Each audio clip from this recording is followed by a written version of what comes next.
Is it about self-worth? What do you mean? Like, I mean, do you just hate yourself? Yeah, but I'm trying not to. Yeah. Because I know that's not going to help anybody.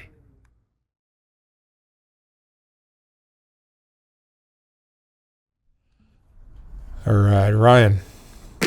Hello. Ryan, where are you from originally? Where'd you grow up? Hoover, Alabama, a little town outside of Hoover, or little town outside Birmingham. If you ever saw Two-A-Days at MTV where they followed Alabama football team, that would have been my graduating class. Tell me about your family growing up. Great family.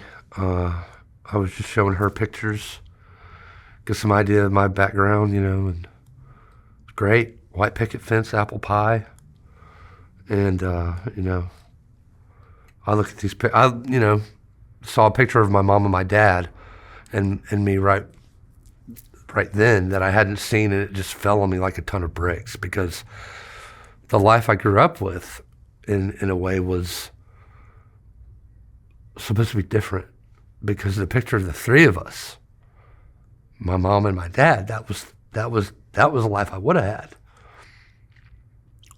But I had a great life with my stepdad and my step siblings.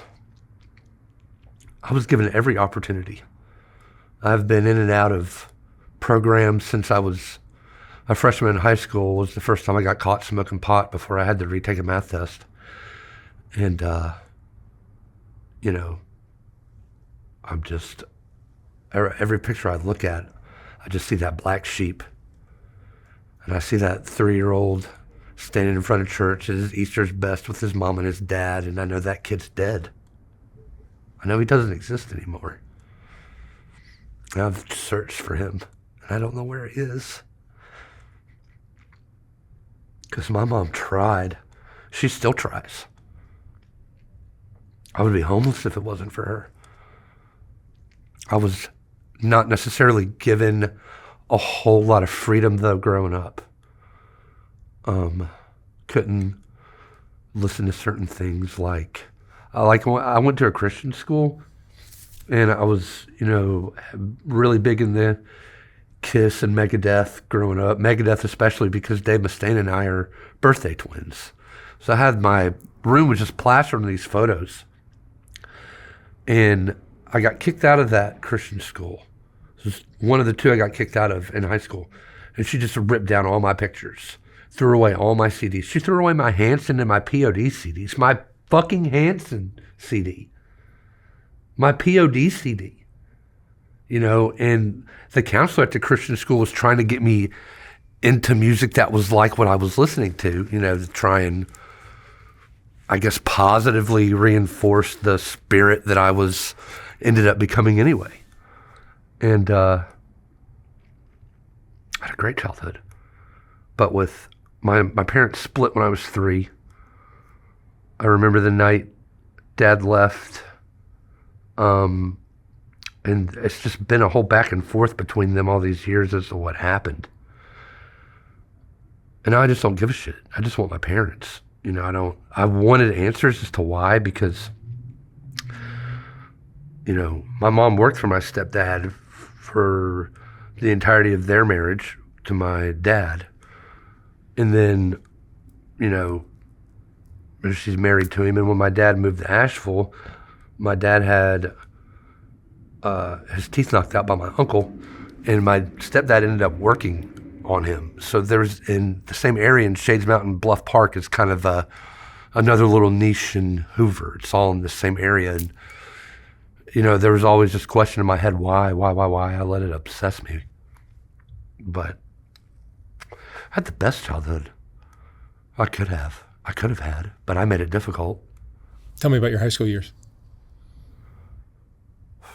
Soft White Underbelly is about giving people a space to tell their stories, even when these stories challenge what we think we know. Ground News shows us different perspectives in the media, which is why Ground News is a perfect sponsor for my channel. In a world where algorithms censor much of the information we receive, some of the most important stories get missed from our news feeds. Ground News highlights local news from around the world, giving you an on-the-ground perspective that national coverage might miss. The app and website empowers you to form your own opinions by presenting you with every article published on any news story worldwide. My favorite part of the app is the data it gives you on each news source as you read it, such as where it leans on the political spectrum, a factuality rating indicating how subjective their printed reporting tends to be, and who funds it. I particularly like their blind spot feed, dedicated to showing you news stories that are underrepresented in the mainstream media. You can check this all out by scanning the QR code on screen or clicking the link below. It's easy to forget how much bias can shape the reality we live in. And in a world where our attention is constantly being fought over, my Vantage Plan easily helps me keep up with more important stories slipping through the cracks. So I encourage you to check them out at ground.news/SWU. Subscribe through my link or download the mobile app and enter promo code SWU to save 40% off their Vantage Plan. And by subscribing or even gifting it to someone you know, you're helping hold the media accountable and helping my channel directly. Thank you for watching. I mean, school in general was just awful. Middle school was the worst. But I was that kid. I was that weird kid that everybody whispered about down the hallways and stuff. And growing up, an only child, I guess it takes away some of the things you learn how to interact with people. But there were several cases of molestation, sexual abuse with myself and growing up, a principal, a choir teacher. My first spend the night was down the street, and my friend and his brother were trying to get me involved in their shit, and I called my mom, and had her come with me, but then I got picked on after that, and then I realized, well, I did something wrong. Maybe these are things people can do and it's okay. And so I continued like that. I did things here and there, and there are things I can't shake. I think about faces and things every day. I think about places. There's that to it. And I think in freshman years when I had my first experience with pot, and it was just a bad thing I did. It was slapstick, but then it has snowballed into what it is now. And I've been in and out of programs. I showing her the pictures I took at the wilderness therapy camp I went to. I mean, I've been in and out of rehab programs for being arrested so many times. The first time I got arrested was the same place I got arrested. The third time I got arrested, like within a series of 6 or 8 years, I got arrested 3 times in a stint of every 2 years. What is your drug? Back then it was just pot. And when I eventually became a chef, I never really thought about cocaine. I knew it was there. I knew I didn't know how bad. I wasn't aware of the underbelly that exists within the kitchen world. Up until about 3 or 4 years ago, I was working at Cheesecake Factory, and that was the start of it. I mean, but I didn't jump fully head into it. But then it was just kind of like, I got the reason why it was a chef thing, I guess. And these guys that were there for 20 years would tell me, yeah, our managers used to bring it on server trays and just wild shit. I'm going, really? But I can believe it now after reading Kitchen Confidential, because that's some wild shit in there. And then I kept on with it, and me and a friend went and opened up a joint in Trustful, and that's when I got arrested for the first time for it. I got my first felony for cocaine possession. And, I did everything right. I didn't want it. It was fine. It was,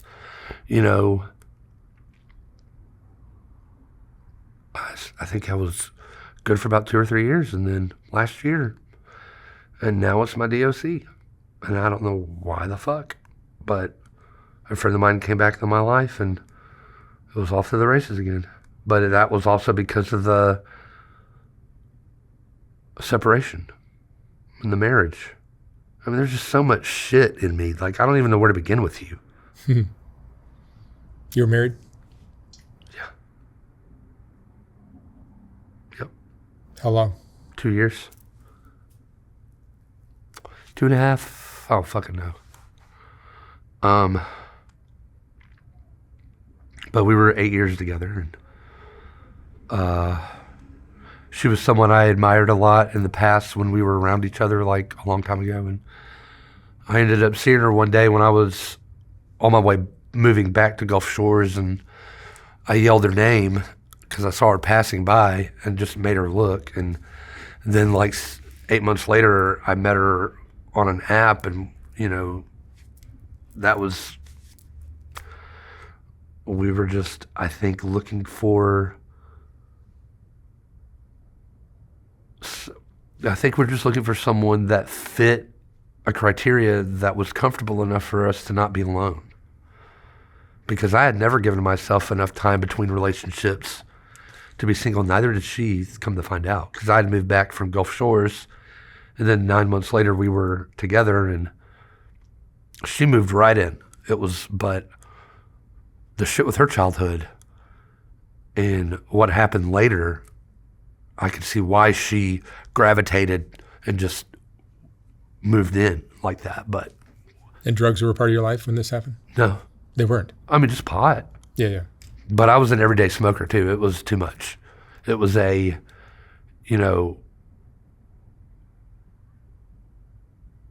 was a fiend for it then. But yeah, I was a fiend for it then. But not now. In the past couple of years, I haven't given a shit about it. Or drinking. And when I got arrested for the first time for cocaine, I was like still struggling to, I don't know.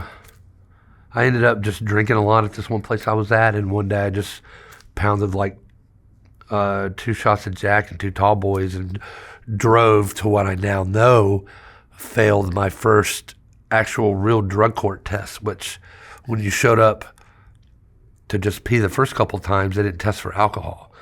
But when you were actually in the court and the judge and all that serious shit, they were testing for your enzymes, and I got locked up for 2 days. And on the way there, I was in front of Buc-ee's down the street from my house because I live in Leeds, and that's where our Buc-ee's is. And I was going 90, 98, and swerved off into the gravel and in between 2 semis as another car was coming over with bumper to bumper behind us, but a steady moving at 60, 70 miles an hour. Bumper, like a thick traffic, but moving. And I made it. I've had so many close calls. I'm just threading the fucking needle. How long has cocaine been your thing?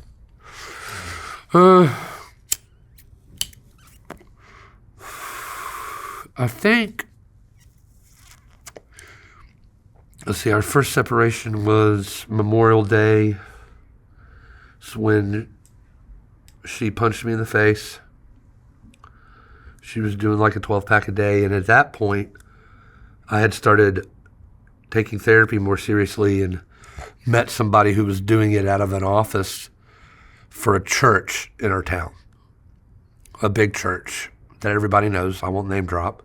But, he helped me, and I kept trying to bring her in, eventually did. And then, before Memorial Day, she had been 3 or 4 times, and then that happened, and, she didn't want to drink anymore. And then she started drinking again. Wanted to drink when we went to a concert. And then a month later, I lost the job, and she dipped. She was like, I'm done, and used that as a catalyst for our separation. And then is when I met my old friend, and we started hanging out because she was, I wasn't allowed over at her mom's house for 2 months. And there was very minimal contact. And so when I met my friend again, yeah, it was off to the races. So that would have been, July was the second separation. So it was August, September. So since August, September last year. But since January, it's been like Ultimate Warrior fucking bad. How much are you using? I could go through 4 grams in 6 hours by myself. And I like to have it by myself. I don't like to fucking share. You know, and my friend was a dirtbag and was like, like if I wasn't getting it, she was taking it out of my bag. And then if I was sharing with her, she would have a full bag on her and then not share. So it's a very selfish drug. It can be. You know what I'm saying? And but yeah, I think the most I did was like 4 and 6 or less. You don't really keep time. It's just gone. Tell me about your behavior when you're on it. With when I'm on it? Mm-hmm. Manic. No sleep. It's gonna be a sleepless night. You know?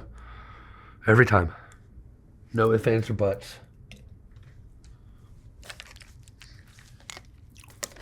None at all. And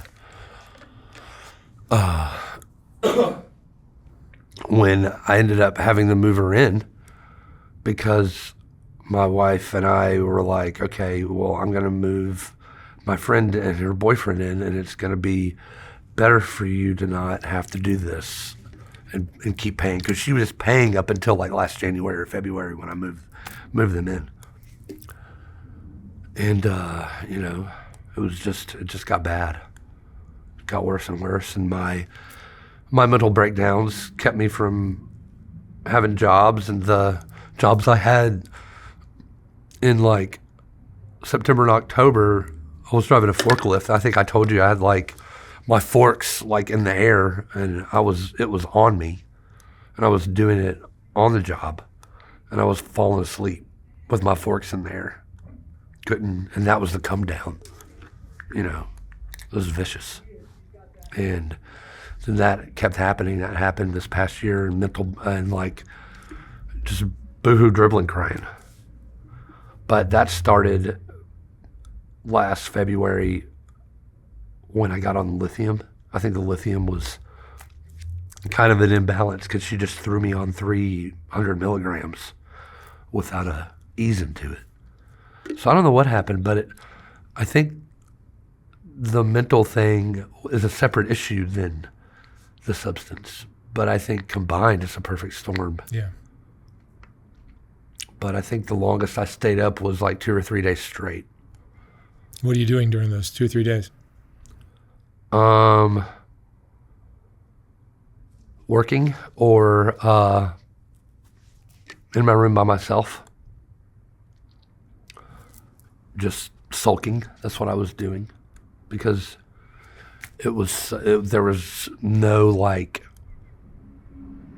push up from my wife, because even after she hit me, I was trying to work it out.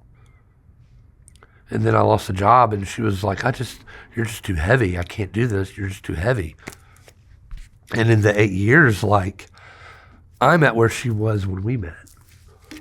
Caught her holding razor blades to her wrist. She got a flat tire, blind drunk, and a cop came up behind her, and I just so happened just to be there. And if it wasn't for me, she would be in jail. Would have been in jail. But I think if I'd have left her, I don't think she would have survived. Because 4 or 5 years ago, her dad punched her in the face 3 months before he died. And there was a lot of abuse apparently in her earlier childhood from her parents and this stuff. And I think the generational abuse it keeps on throughout the generations. And, there was a lot of arguments and a lot of walkouts. She put her stuff in her car a few times, told me she hated me over a handful of times with these, but this was her alcoholic stage, which I think she's better now. I hope she's better now. And, it was like I said, it was two people that were trying to find a reason to not be alone. And it wasn't love. It was desperation. You know, I know that now. When you're on cocaine, can it actually be love? I wasn't on cocaine then. I'm talking about over the years. Oh, I see. Over the years. Well, what's been your lowest point? These past since January. So now. And probably really, if we're going to go lowest, the past 2 months. Because I haven't had any income. Mom's floating me best she can. She always has. Are you She's working? always been there for me. But the connection that I have with her can only be mother and son. It can't be two adults ever. There can never be she can never let her guard down that much. You know what I mean? Like, we get into arguments and back and forth that who's being the meanest, and I'm always the meanest, I guess, because I try to reach her when she's like coming at me, like trying to start a fight, like she did the other day. Like I was gonna text you like, hey, like I'm just getting beat down. Like like she still thinks you're a fucking kook. I'm fucking crazy for doing this. Like, people don't do this. What I'm doing right now is not normal. And I think that was just because of the time that she was raised and the methods and ways that she was raised, that to be at this point that a lot of people get to is pray-awayable.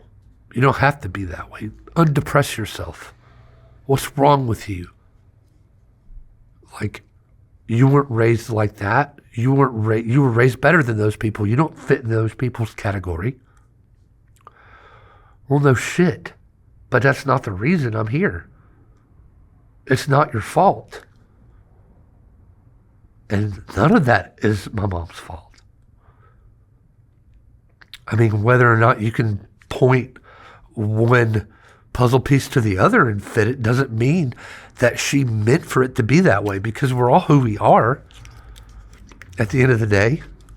You know, like, I don't blame anybody but myself. Is there shame because you came from such a picture-perfect childhood? Fuck yes. And now I'm the black sheep, and I always have been. Always will be. I look at those pictures in there and I don't fit. I see pretty people, and then I see the shadow in the corner. And that's me. Like, you'll see it. Where do you think that comes from? What do you mean? Is this something that happened to you? Is it just genetic? Is it your brain chemistry? Is it? I think it was just a combination of the things that happened to me, like the younger stuff and Sexual abuse. the stuff, yeah, and you know, becoming that monster and not understanding how people are supposed to act, and having this hunger, because it does become a hunger for a thing. Is it about self-worth? What do you mean? Like, I mean, do you just hate yourself? Yeah, but I'm trying not to. Yeah. Because I know that's not going to help anybody. But yeah, I do hate myself. I hate myself for those things, but I have to forgive myself and move on. Yeah. Because I'm here now because I couldn't. I didn't know how. And I couldn't sit down with that woman and tell her that, because she's not a safe space to go to. Is religion a part of your life? It was. I was raised Methodist. I've always tried to give it a chance and find a reason and find something there. And I read The Secret about the law of attraction, the universe and stuff, and that works, I think. But I also think it's like what she says. There's an equation to it, you know. But I'm the least religious person you'll ever meet, but I will say that the teachings of all that, God and the Bible and all that shit, can really help you see that you are worthy of, like, everyone's worthy. We all are. I think the Bible was just written by a bunch of I do fucking too. pedophiles. But I think you're right in that all of these religions have these intertwinable messages. Well, it's not like you were picked out to be No, for sure. hated. No, for sure. But the whole law of attraction thing, that if you put your whole being into something and align yourself with that, and her mantra in that whole book is being thankful, like every step. Thank you, thank you, thank you, thank you. And you just obsess yourself with that, you'll never know what could happen. Because I've seen it work for me too. Yeah, positivity is contagious and powerful. And have never been consistently positive. Yeah. Because also, like, I've been 20 years a chef and I don't even fit in that world. But I think I don't fit with people. Hating yourself is so easy to do. Yeah. It's just such a default. But I'm also just who I am, and I don't filter myself. So I'm just this all the time. Like, I think I talk too much, I share too much because I want to connect with people, but people don't give a shit. They got their own shit. And I've never been able just to shut the fuck up and work. And now I can't even get a job because I've probably made a name for myself, and I don't know where I'm going to go. I don't know what to do now. How old are you? 40. I'll be 40 in September. And that's where a lot of the shame comes from, because there's people younger than me that are running restaurants, and I've worked for them. And I'm like, what the fuck am I doing with my life? Like, where do I go? I don't fit here. I don't belong. I don't know what to do. And, you know, I've been reading a lot and listening to a lot of podcasts. I've read a lot of books about, I've read a couple of Gene Simmons,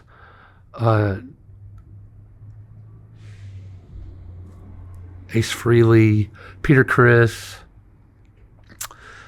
Dave Mustaine.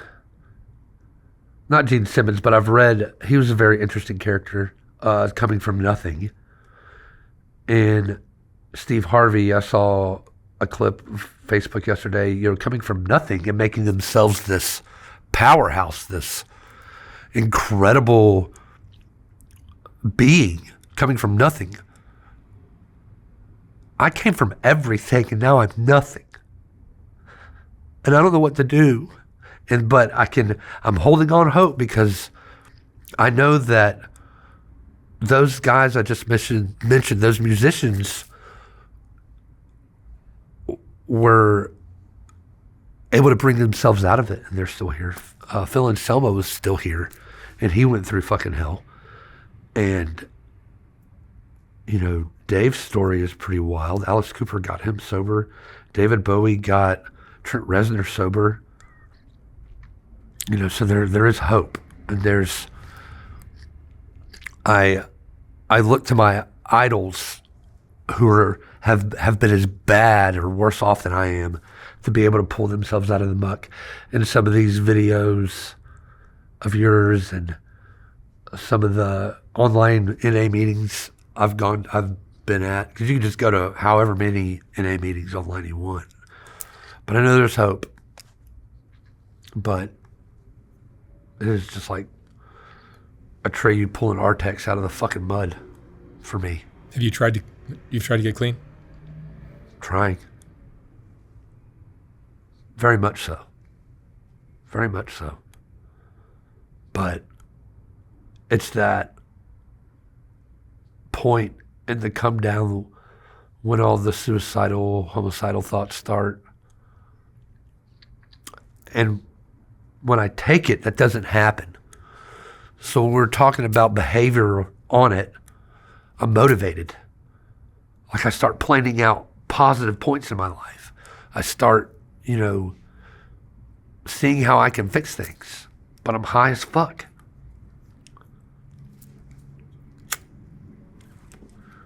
It's so fucked. But, you know, I can do this. And I want to do this. I don't want to be this anymore. Yeah. What do you think would be the answer?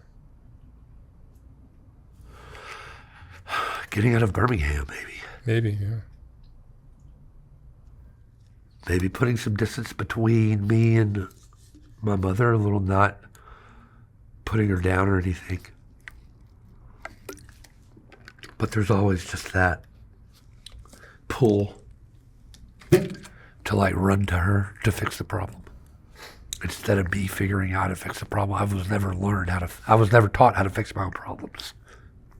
I don't know how.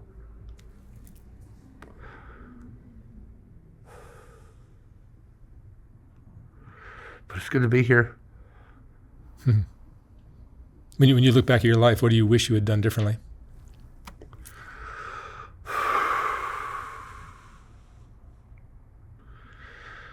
A lot of shit. I wish I had the ability to see the full spectrum, the full cause and effect. But I didn't. Or with the decision to pick up coke? Of anything. Pick up anything. Yeah, I mean, just any decision. Any decision. Yeah, like I get tempted and I take the candy.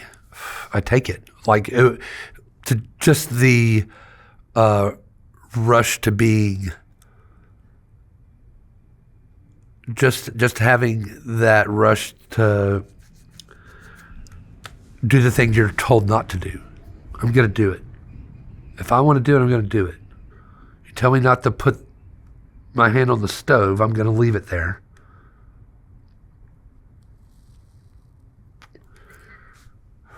I don't know why I'm like that. I don't want to be like that.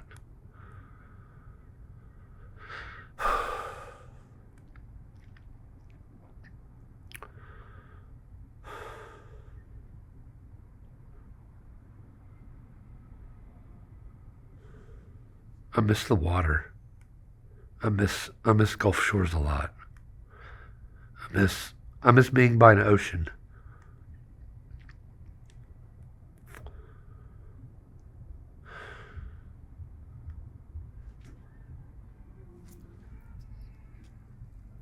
I just don't know what I'm supposed to do with my life or what profession I fit in. What can I do? I just want to do something. I just want to have something to do.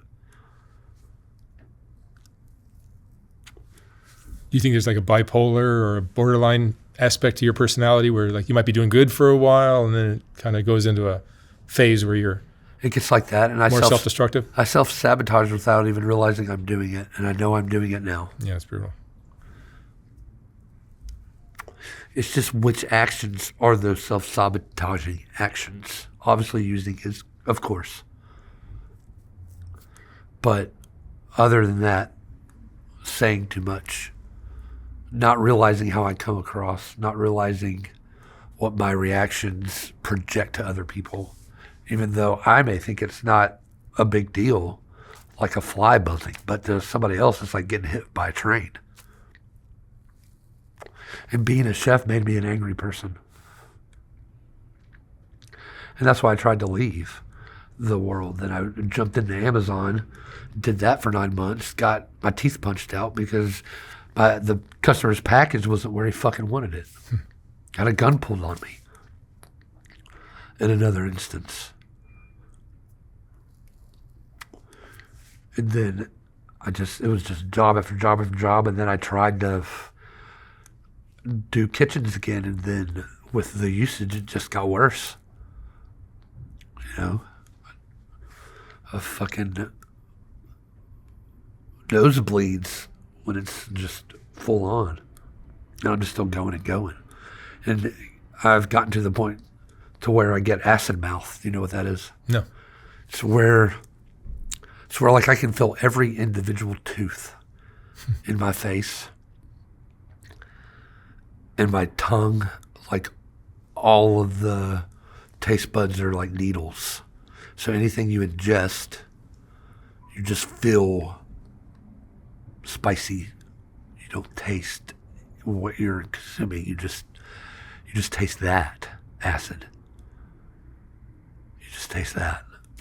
And my fucking bridge under my nose is white with a fucking sore. Probably from rubbing it. gotta stop. Did you get that video I sent you the other day in the car? Yeah, it shows you how dark and deep and low you get. Yeah. I can't stop it. It was like one thought just mows me over. And then it goes away. And do your parents understand at all? No. Nope. They don't know. But they will. What do you think most people don't understand about cocaine addiction? How fast it can consume you. Because at first it's not a big deal because it feels great. You were using it for a while, right? Yeah. Years, right? No. Not at all. How long were you using it before it became a problem? It started up again in like August or September, like I said, when I met my friend again after the second separation, the final separation. That was when the void started to open up, and laying in bed staring at an empty space that didn't exist for so long that you didn't think or knew that was going to go away.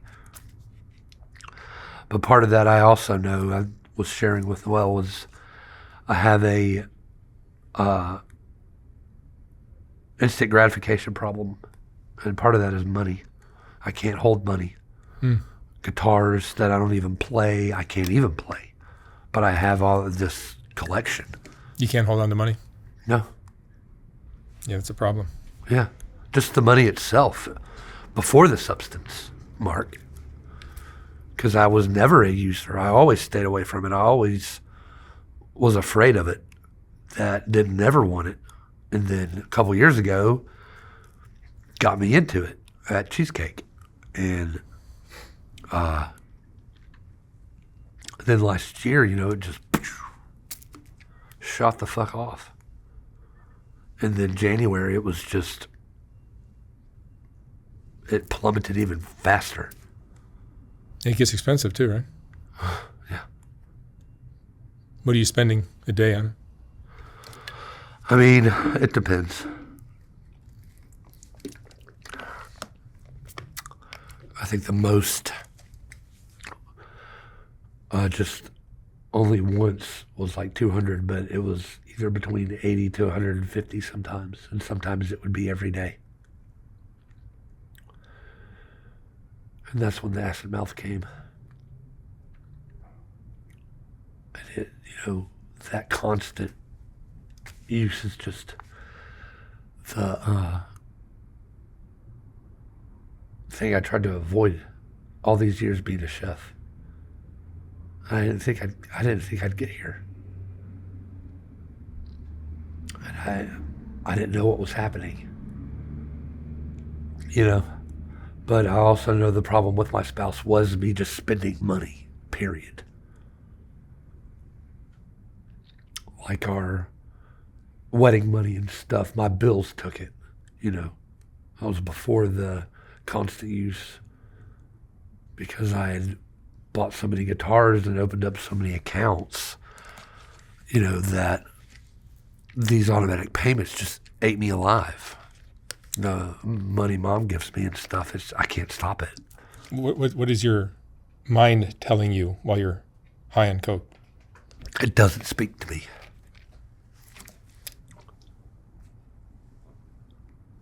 You just do whatever you want?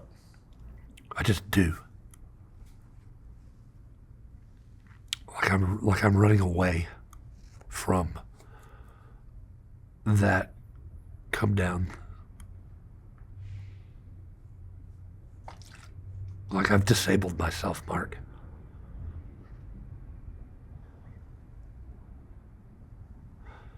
Like the jobs have just went from it went from the 9 month at Amazon, it was 4 months at Honda, and then it went 3 months, 2 months, 3 months, 1 month, a month, a week, 4 days a day. And then when you're using, at some point you take a break, you go to sleep or something. At some point. Or you run out. Yeah. Do you come to your senses? And then you wait for more funds. Do you come to your senses and go, what the fuck am I doing? Yeah, but go right back. Because it's like you're running away from that sense of normality coming back, because you think when you're on it, I guess, that you are normal. But the real normality starts to set in and coming back. And it's just like I have to come back up. It's that crash. The nodding off. The emotional, just thing. And there's also tremors, shivering. I've developed 2 tics that I've never had over the past year. Oh, and I'm eating something really good, I'll go, yeah. And then I'll do the slither and tongue flick. It'll just come out. I don't know why that fucking happened. It's so weird. But never before in my life have I had a tic. You know what I mean? Like I'm altered now.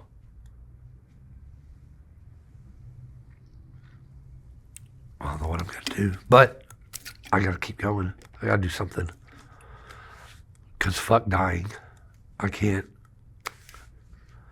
Even though I'd wanted to so bad. You want to die? Wanted to. Yeah. This past couple of months, since January, oh yeah. And if you were going to die from cocaine, how would you do that? I tried doing 4 or 5 all at once. Give you a heart attack. I tried it. I'm still here.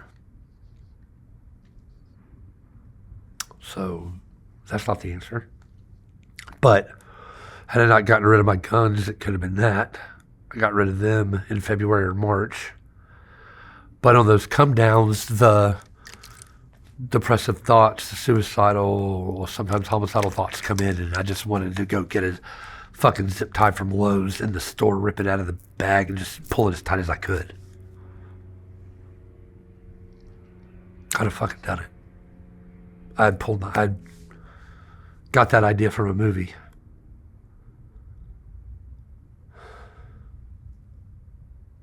But I'm not going to leave my people behind. I have that urge to be different than I am now, and to change and to come out of this. But it's just that constant need to have that up feeling like, oh, I'm going to fix it, when I'm just blitzed out. I can fix it. This is what I'm going to do. I'm going to do this job. And blah, blah, blah, blah. And when I'm down, it's just like, I'm down. I have no reason to live. But maybe I can find a reason. You need to do something. Yep. This isn't going to end well if nothing changes. It's not. And it could be any second. Are you learning anything through all of this? I thought I'm a piece of shit, but that, I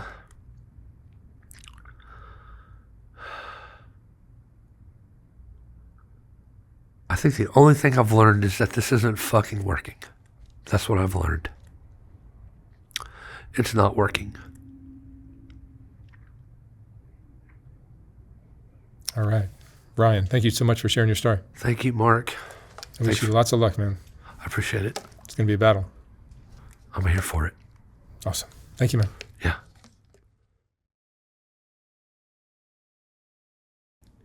When I was designing the first Soft White Underbelly book, I realized that there were so many great portraits that weren't going to make it into that book. They just wouldn't fit.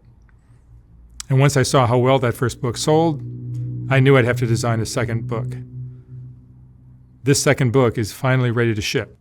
Like the first one, this book has a collection of some of the best portraits from Soft White Underbelly, accompanied by a quote from that person's interview. This book features another group of Rebecca portraits, as well as a collection of color images of the Whitaker family, and plenty of others. You can order yours for $125 or $150 for a signed copy at softwhiteunderbelly.org. Again, like the first book, once this book is sold out, I will not be printing more of them. The portraits are what Soft White Underbelly is all about, and these two books contain the best of all that work. Thank you for watching.